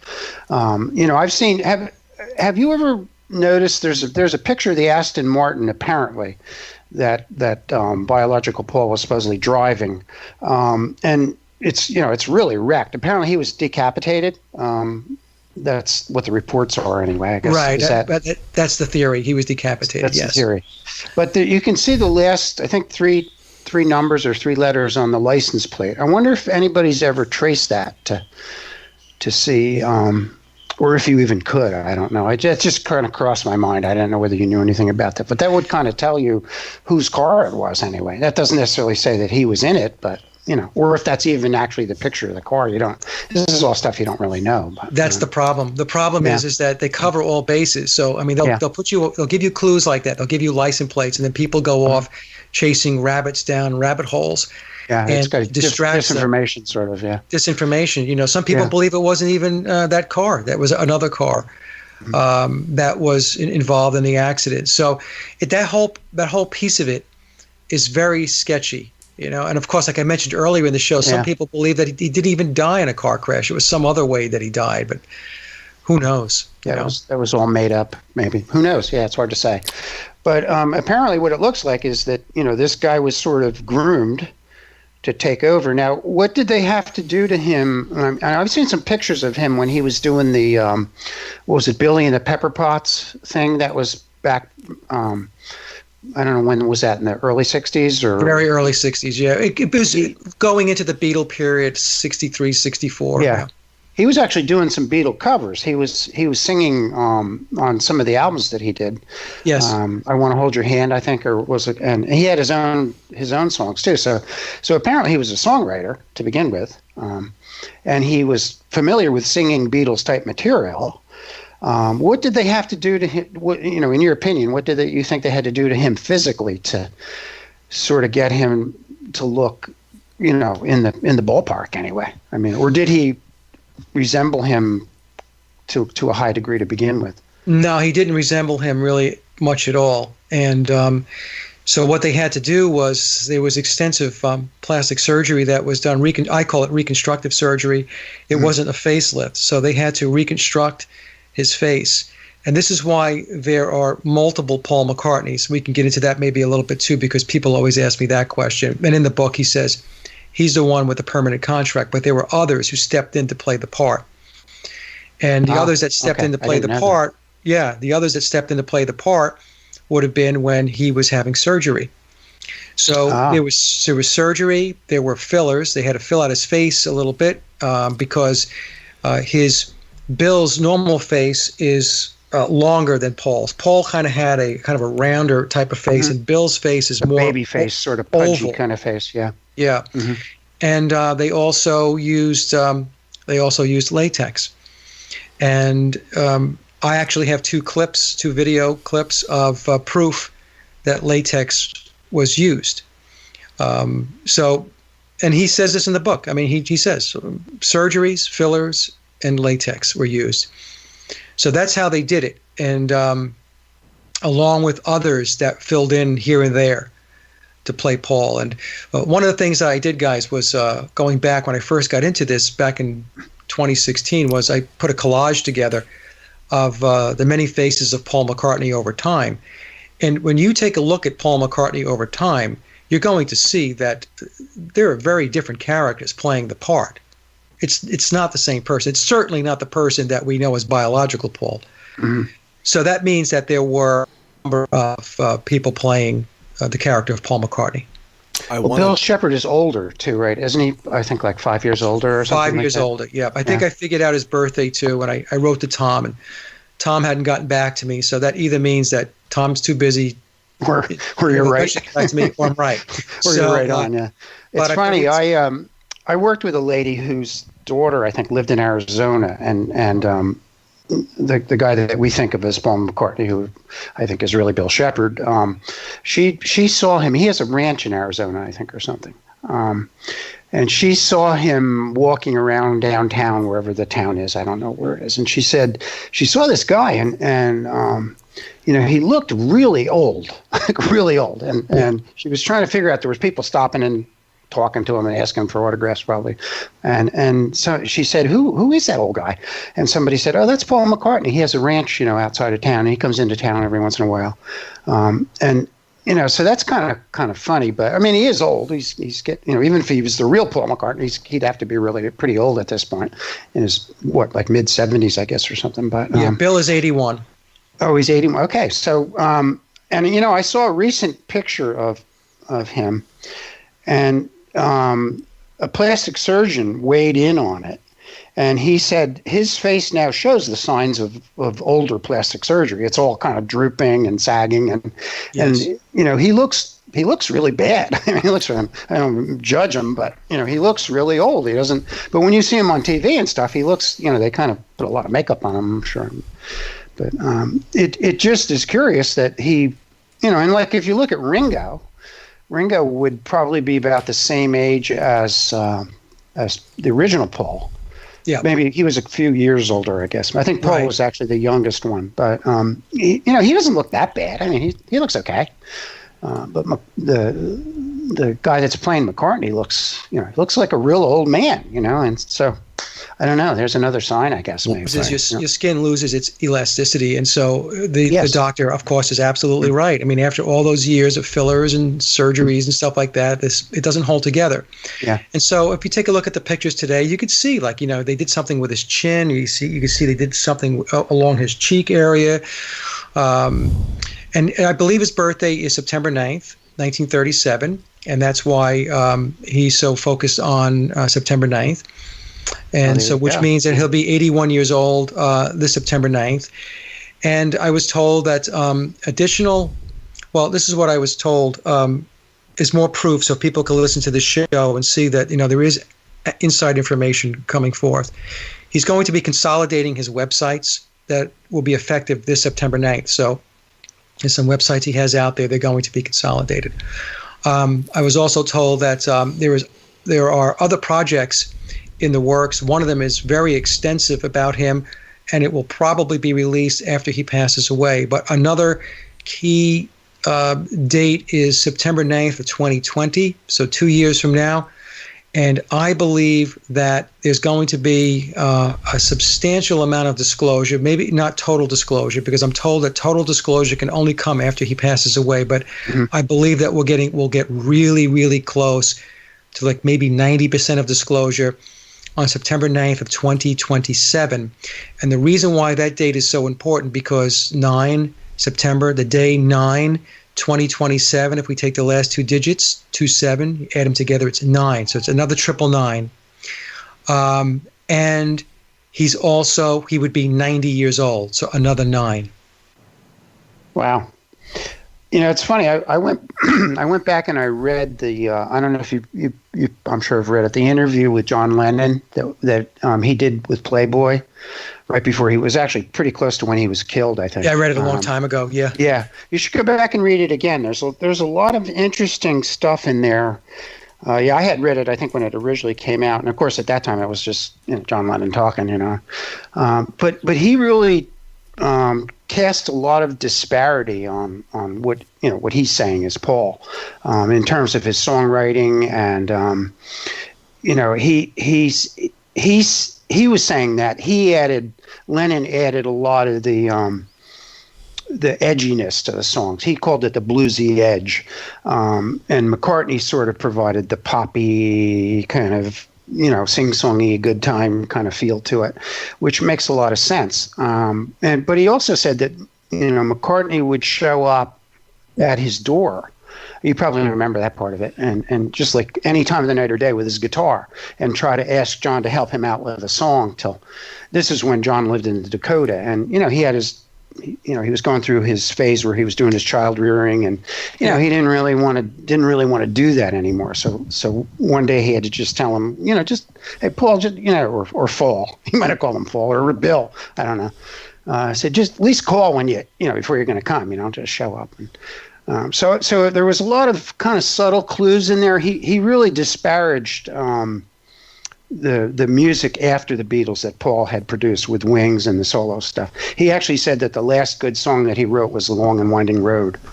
If you look at like you said, there's always some kind of underlying message there if you really get past what he's actually saying, So I just found that kind of interesting, going back and looking at that with a little bit different of an eye toward that kind of thing, Well, so, John spills the beans in the song "How Do You Sleep," so I would recommend that everybody listening to the show go back and listen to the song "How Do You Sleep."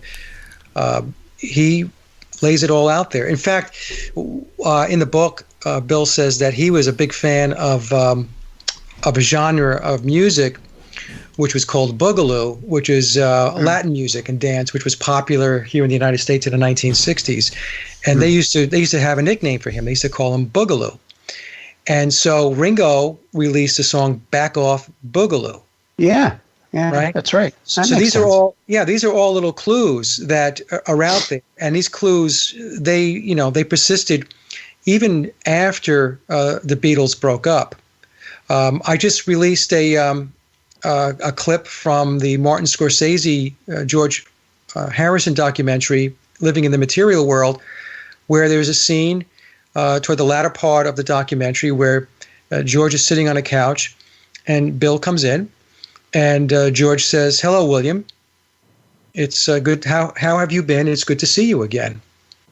Now, that was left in the documentary, and that was left in the documentary for a reason. That didn't slip by people who were editing. Oh no, I'm sure not. Yeah. Right. So they're telling you his name is William. So the Beatles knew him as Bill William. There's another clip of Lennon and George Harrison having lunch at the Dakota, where Yoko was serving tea and stuff like that.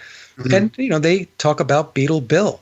Yes, I saw that. Where Lennon was working on Imagine or something. Yeah, and he's working on that either song or album, and I saw that where he called him Bill the Beatle or something like that. And I don't think I don't think the other Beatles liked him very much. It seemed. I don't think Ringo's never really ever weighed in on it very much, has he? Well, no, I mean, he did the song "Back Off Boogaloo," and he had the song "I'm the Greatest" on his Ringo album back in 1973, where he's definitely talking about Bill. But Ringo did it in kind of subtle ways. George Harrison clearly did not have any love for him. This was very clear in the 1980s. He always seemed to be taking a shot at him. It didn't get better until they got together and they did the anthology stuff. Yeah. So I think that there was a terse relationship. In the book, he says that the relationship between him and John was very up and down. There were times when he and John got along. Yeah, there it goes again. We just lost the signal again. So yes, I think. You guys there? Yeah, no, we just lost the signal again. Oh, okay. What I also wanted to interject here is that Ringo has been very vocal so far this year. I think there's one big, huge news story where he came right out and he said, "Oh yeah, the original Paul McCartney died back in the 60s." And Bill, or whoever he is, or Paul McCartney II, came out and said, "Why are you doing that? I mean, the rumors are already rampant. Why feed into that?" And Ringo just kind of like shrugged it off. Do you think that Ringo has pretty much had enough, and he's just letting it all loose, and he's just letting it all out, and he's not waiting for the right time? He wants to get the word out now. Well, there's one news article that's out there that is a hoax, so we have to be careful about that. Okay. Yeah, I think that is a hoax. That is a hoax? Okay. Yeah, I think so. Yeah, so you have to be careful with that one. I think Ringo, there's a reason why Ringo got knighted so late. And he just got it about a month ago or so. And I think it's because, he did come out with songs like "Back Off Boogaloo" and stuff like that. And I mean, I'm just surmising here, but I think he ventured too much into into a place or a space that he really shouldn't have ventured into. I think they looked at that as a direct affront. And so the way these societies work too is they'll put you in the penalty box. Now, they won't put you in the penalty box. It won't be like, next week. They'll wait years and years and years. So I think in the case of Ringo, what they did was they really delayed his being knighted for a very, very long time. Now, some people will say, well, that's because his contribution wasn't as significant as the other Beatles. Well, John and George couldn't be knighted because they died. But if they had lived, I'm sure they would have been knighted early on. But I think Ringo paid a little bit of a price. I don't know if he was that quiet about it. With Ringo, you had to kind of read between the lines with a lot of his stuff. There was I read one article where when the Beatles were dissolving, and there were certain demands that were being made. This is when they were fighting between who was going to manage the Beatles' financials. Was it going to be Alan Klein, or was it going to be the Eastmans, which was Linda's family, who were prominent lawyers? And so the other three Beatles, they had drawn up a document, and they were going to send it registered or certified mail. And Ringo said, "No, it's okay. Look, I'll just deliver it. Okay, I don't want the guy to get something through the mail. The three of us have come up with this. Let me deliver it."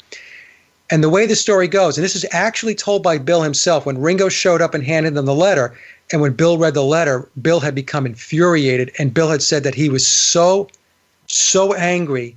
He said it didn't come to blows, but he said it almost got to the point where he was going to get physical with Ringo during this encounter. All Ringo was doing, happy old Ringo, was saying, I don't want to insult the guy by having it done through the mail. Let me drive it over to his house.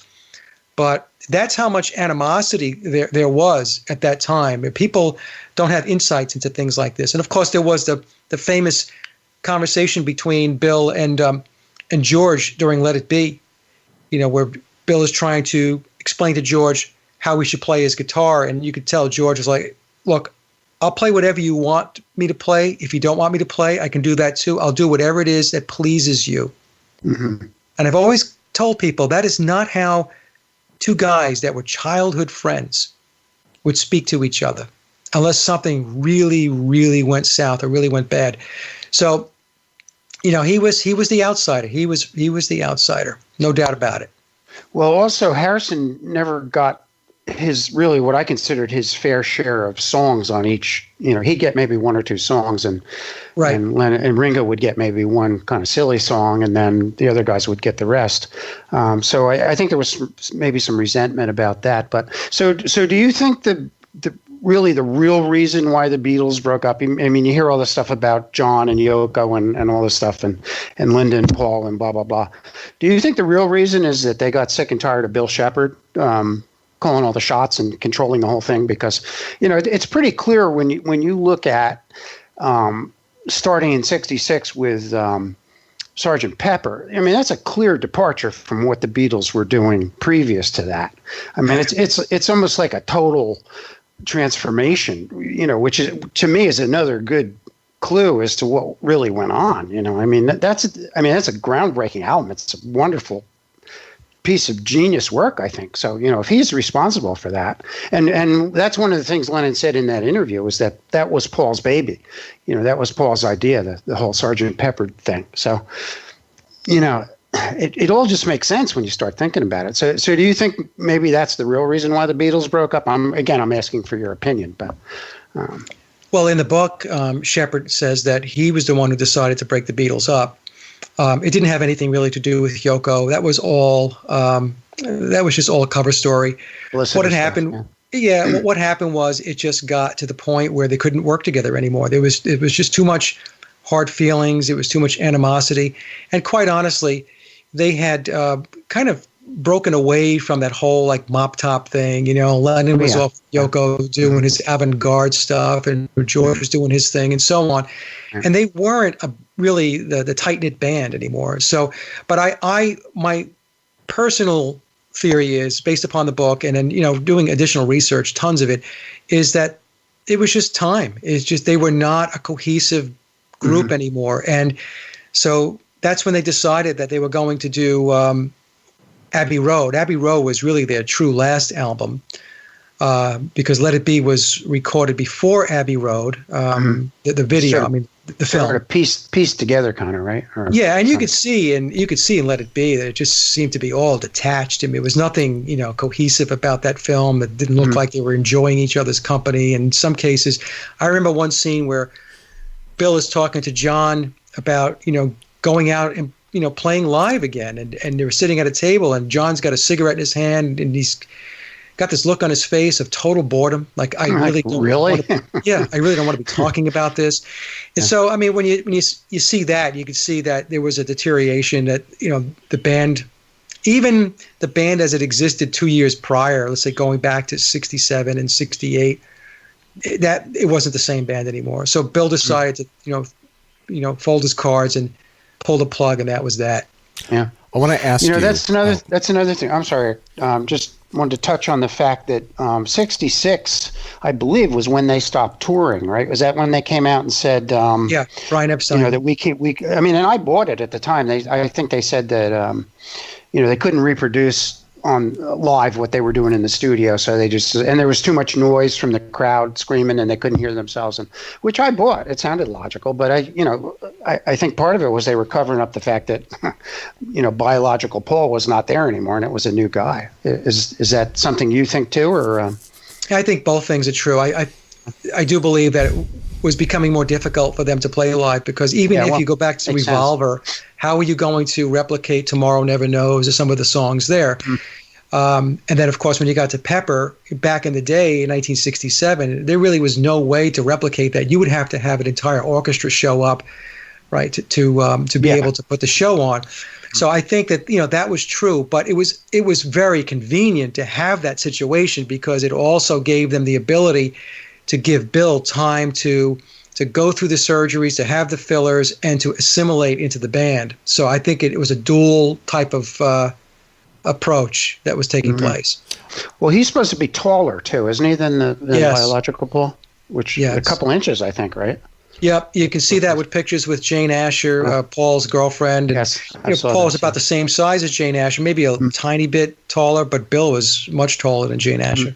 So that would kind of be obvious too when they were playing in concert. Anybody had seen them before, would say, "Hey, how do you get tall?" I mean, he was like, he would have been like 24. So the chances of him growing 2 inches is a little weird. But did you have a question, Eric? You wanted to get? Well, no. What I wanted to sort of interject here is that you look at George Harrison's body of work, where you can actually see a switch was flipped after the Beatles broke up. George Harrison released this album, All Things Must Pass, which is an obvious nod to the Beatles breaking up. But he had this huge volume of work that he released, like the 2 albums. He released the 2 albums almost immediately after the Beatles broke up. What was it, maybe a year and a half? And you could tell that this was song upon song that he must have been working on while he was still in the Beatles, and he just released this huge thing as if to say, hey, listen, I was talented too, but here's this other guy, Johnny Come Lately Bill, shows up, pushes all of us out of the way. This is what I could have given the group over the past couple of years. I still could have contributed music. So here you go. Do you think that there was a lot of sort of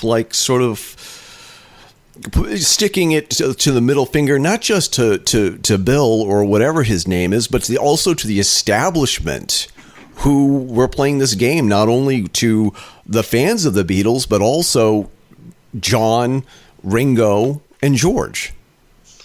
Yeah, George had a backlog of material, and that's why when he came out with All Things Must Pass, I mean, he just had, he had song after song after song.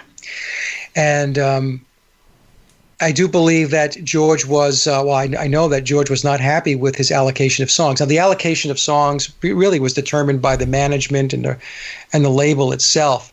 So, and he understood that from a contractual perspective. It's written into the contracts what their song contributions or the number of songs are going to be. So he was very restricted. I also find it very interesting and almost humorous that on Abbey Road, George had two songs, of course. He had Here Comes the Sun and Something, which arguably some could say are the two best songs on the album. So that was really the Beatles' swan song album, Abbey Road. And on that album, George Harrison really, he hit a home run. So I think that was an indication of what George was capable of. I think they're clearly the two most played songs. I think you hear them more than a lot of the other songs on there. Well, that's another thing, the whole Abbey Road cover where they were supposedly depicting a funeral. That was something weird that Bill said on the Letterman show. He was talking about that because Letterman asked him about it, and he said, "Oh yeah, it was really hot, and I was wearing sandals, and then I kicked him off at the last minute." So that didn't make sense. I mean, if it was really hot and the street was really hot, why would you want bare feet?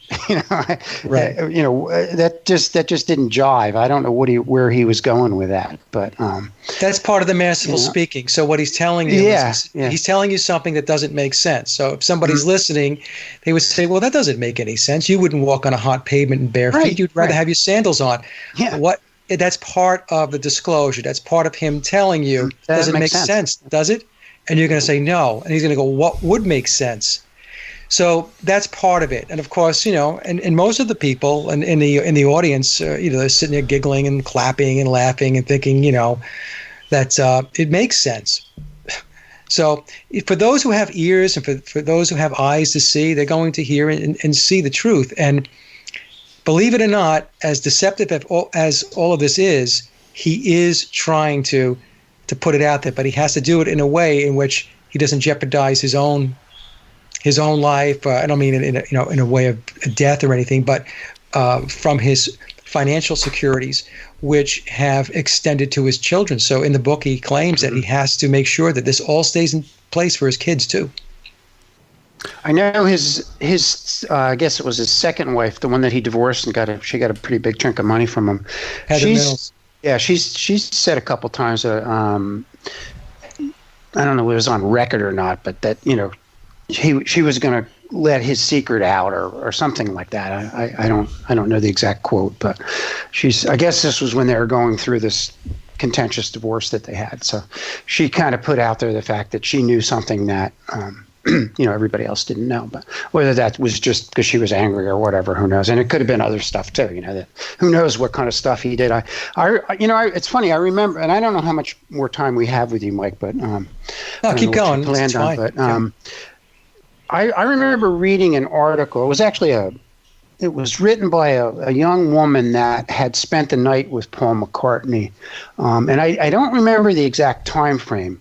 And I can't even remember what magazine. I think it was in a men's magazine like We or one of those magazines that don't even get published anymore. I tried to find it online and I couldn't, but she, I guess he picked her up somewhere and I guess he was quite notorious for that and in his early days. And she painted a picture of him as being very, very nasty person. I mean, he was very nasty to her. She didn't get into the particulars of their night together, but he basically in the morning he just basically kicked her out of the house. And now I don't know whether this was the biological Paul or the Billy Shepherd Paul. I can't remember the time frame, but I just remember at the time thinking, wow, that's not the image I have of Paul McCartney. You kind of always thought of him as being, kind of a joking around and kind of a, loosey-goosey kind of fun guy, and this was a very dark picture of him. I wish I could dredge up the particulars on that, but that always stuck in my mind. Like there's something's weird about this. It's just not the Paul McCartney that I thought of, and I don't know if you're familiar with that article or not. And I wish I could relocate it, but. Yeah, I'm not familiar with the article, but I can tell you that if it's Bill Shepherd, he has a reputation for being a sour type of personality, that he could be very biting, sarcastic, very arrogant.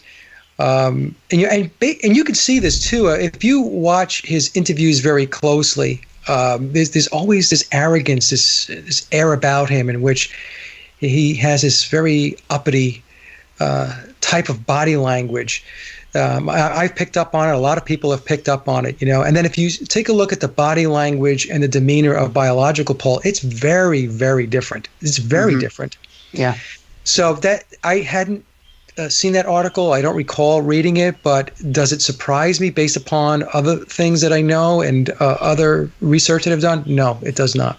Yeah, it just struck me, and I remembered it when I started looking into all that stuff. That at the time I read it, and I thought, oh well, maybe she was just trying to get back at him or something, But it was very. It just didn't fit the image that I had of Paul McCartney, So I don't know, maybe it got squashed or something. I don't know, but I'd like to be able to dredge it up anyway.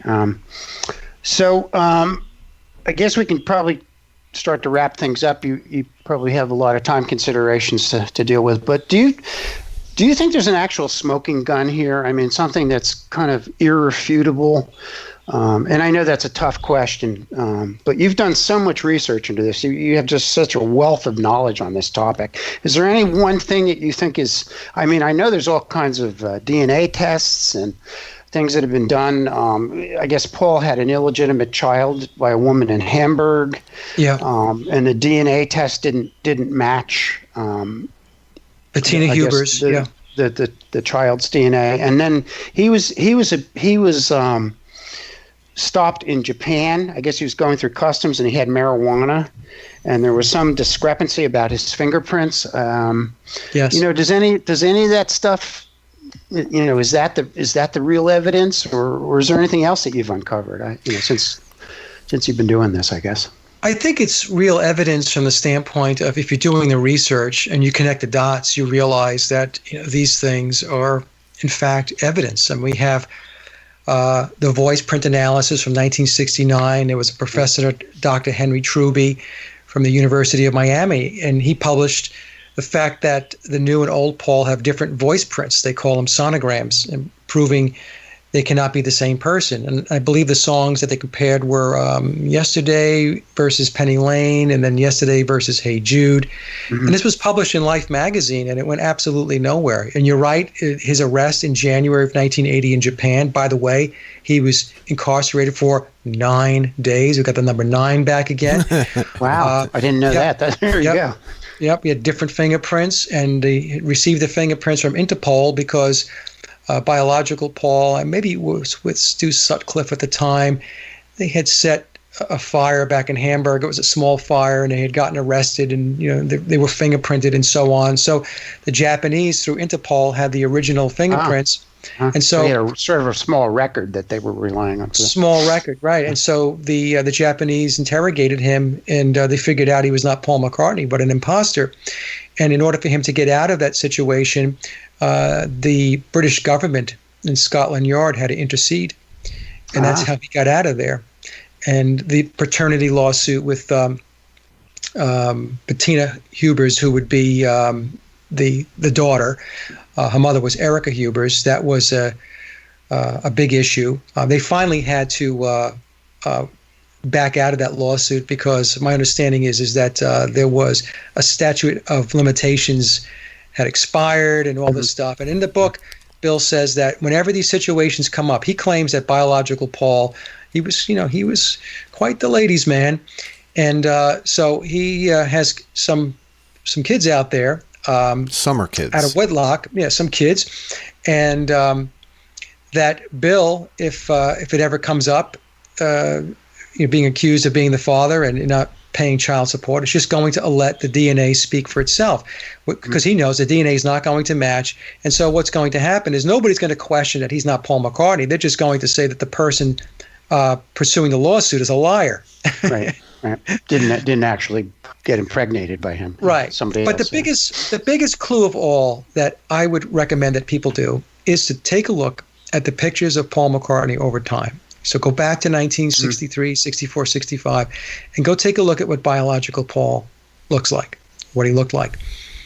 And then just year by year, take it 67, 8, 9, 70, all the way to current time. And you will see that there were many, many different faces. So the way they were able to pull this off was back in the day, we didn't have the internet, so we could sit there and copy and paste and put pictures of faces next to each other to compare. So people, they people just said, well, that's Paul McCartney because the news magazine or the news article in Life magazine, whatever, says that's Paul McCartney. The album says it's the Beatles, and it says that's Paul McCartney. They're doing an interview, and they're saying that's Paul McCartney. So people just look at it at that moment in time, and they say that's Paul McCartney. But when you compare it over a timeline, you can clearly see, unless you just don't want to see it, you'll clearly see that it's a different person. In fact, different persons, plural, like I said, because there was more than one person playing the part of Paul McCartney over time, although Bill has a permanent contract. Mm-hmm.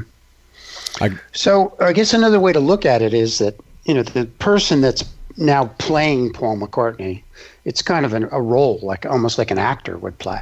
Right. He actually is the character of Paul McCartney. I mean, he is in essence Paul McCartney. He's not the biological Paul McCartney, but he's what we think of as Paul McCartney. So, it's that deep rooted, that it's that deep into people's psyche now that, and a lot of people are probably going to, scoff at, after they listen to this and say, this is a bunch of crap. But you've got so much evidence, and you've mastered. You have such a mastery of this information that, after hearing this, I don't know how you can not at least take a different look at the whole thing. Take a closer, longer look at it all, and just say, really, and just say, you look at this, and you can't help but wonder, who else are they doing this to? Because, in my search in the show notes, it apparently the same thing has sort of happened with Avril Lavigne, whereas people are claiming that the woman who claims to be Avril Lavigne now is not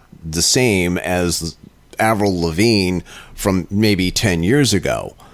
And there's the other aspect of all of this is that you could just say that, well, fame changes people physically and emotionally, mentally, maybe even spiritually.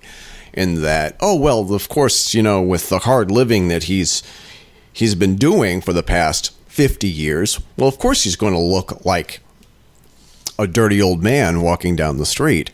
But you look at, celebrities who have emotional and mental breakdowns. Perfect example is Britney Spears. Britney Spears, what was it, maybe 10 years ago when she shaved her head and she just went like bat guano crazy? Could that have anything to do with what's going on with Paul McCartney and the reason why? I mean, but the Paul McCartney that we see now today, maybe it is the same Paul McCartney, and he's just had a couple emotional breakdowns. Is that at all possible? Is there any explanation for why his face looks the way it does, or his voice has changed over the years? I've heard a change in my voice by just simply doing the podcast for the past 10 years. A lot of significant changes. Is there any plausible explanation why Paul McCartney of today is so different than Paul McCartney from 1966? Well, it's not the same guy. I mean, I know, but that's about as plausible as you can get. I think what I'm looking for is for people who do not want to believe this. Is there any wiggle room for them? Is there any escape hatch, or is this you absolutely, totally believe 100%? There's no way that you cannot believe that is not the same guy. Well, I've reached the point where there's no question in my mind that it's not the same guy. Now, for each person, they're going to have to take a look at it themselves. And I get contacted by a lot of people, and they tell me I'm crazy and all that stuff. But they're not looking at it. What happens is people have belief systems, and they have idols, and they worship these idols. And how many times you see, oh, Sir Paul, oh, Macca, we love you, And so what happens is they don't want their bubble burst. That's really what it is at the end of the day. They don't want to believe that their reality has been fabricated for them. They don't want to believe that it's a grand illusion. And so if that's how you want to approach life, then that's your call. And it's your prerogative to live your life that way. But for others who want to really understand what this is really all about, when I say this, I'm talking about existence and our reality, you've got to look into these things. And I've had somebody ask me, well, Mike, it could be him, right? I mean, you're not tossing the idea out that biological Paul just changed over time. Like, no, it's not the same guy, period. Mm-hmm. I said, you need to go take a look. You need to stop trying to convince yourself that it's not. And if you really, really want to understand it, you need to go take a look at the research. Go look for yourself. Go buy the book. Go read the book. Start there. Yeah. It's a, you know? And the bigger picture, even for me, what I came away with from all this, couple things actually, but how many things that we think of as hard and fast truth, whatever that is, or just illusion, or just things that are just created to make us believe a certain thing. And some of the things you said today that, about the encrypted speech and things like that just really struck me. Like, that's probably the biggest thing I came away from today from what your message is that, there's alternative things being said here that, people just don't pick up on. And that's to me probably the most troubling aspect of it. Whether he's Paul or not is it is what it is. But there's so many more things that could be affected by or that are how our reality is affected by by Tavistock and these other groups who are pushing us toward their agenda in some sense. No, the most terrifying thing of all of this, Walt, is the fact that if they did it to Paul McCartney, who's to say that they couldn't do it with somebody else like the American president? Like that movie really. Dave, where Kevin Kline played an actor who replaced the president after the president had a stroke while having an extramarital affair. And the thing is that I know it's just a movie, but could somebody be saying, hey, this president had been replaced by an actor? It's like if they did it with Paul McCartney, they could have done it with Ronald Reagan. They could have done it with Bill Clinton. They could have done it anybody in power. And the thing is that it's not that he had an accidental death. They may have killed this person, whoever it is we're talking about, and replaced him with a doppelganger to get their way with the American people. That's another way that you could look at that, and that's terrifying. And it was just, if they're able to do that, then all reality is up for grabs. We're talking about, that's what I was getting. The moon landing hoax. Who knows what you can hang your hat on? I mean, who knows what the reality of anything is what it comes down to. And I know that after talking to you today, Mike, I'm going to have a lot more awareness of what people say and how they say it. And it's just, it's just remarkable, really. The stuff you're coming out with here is really very impressive. It's quite a body of work you've accumulated on this topic, and I'm sure on other topics too. That's what I was going to ask. I want to become a fan of your radio show too, and I think a lot of our listeners are going to want to get in on some of the other stuff you're saying. I know you have a lot of, from listening to several of your interviews, you have a lot of other areas of interest, including raising the consciousness of the planet and having a more spiritual viewpoint on things, which is what we try to do too with our absolutely. Talk. That's how we got the name Metaphysical Connection. Yeah, that's really our main intention. So, we've kept you probably longer than you wanted to stay, but this is just so fascinating and interesting, and we didn't even really cover there's areas of it that we didn't even really get to. So I can't thank you enough, Mike, for joining us today. I was very excited when you responded to me and agreed to come on. So and come back and talk about that other stuff that you wanted to cover. Whatever as you well. want to talk about, you have an open invitation, and we're hoping that that some of our listeners will carry on over to your show, and maybe vice versa, hopefully. So. No, I appreciate that. It was a great talk, guys. It was freewheeling, which is what I like. And I would love to come back anytime. If you want to even follow up on more of this or any other topic that I get into, I'd be more than happy to. And we can do that. You know what, okay. Walt, before we let Mike go here, we might actually have a special guest for our annual JFK assassination show that Walt and I. That's another whole topic on the Tavistock. There's a book, and you're probably aware of it. It's called the Tavistock Institute. It's by Daniel Eschelin. Yes. That's a great book. That's what really got me turned on to this whole topic.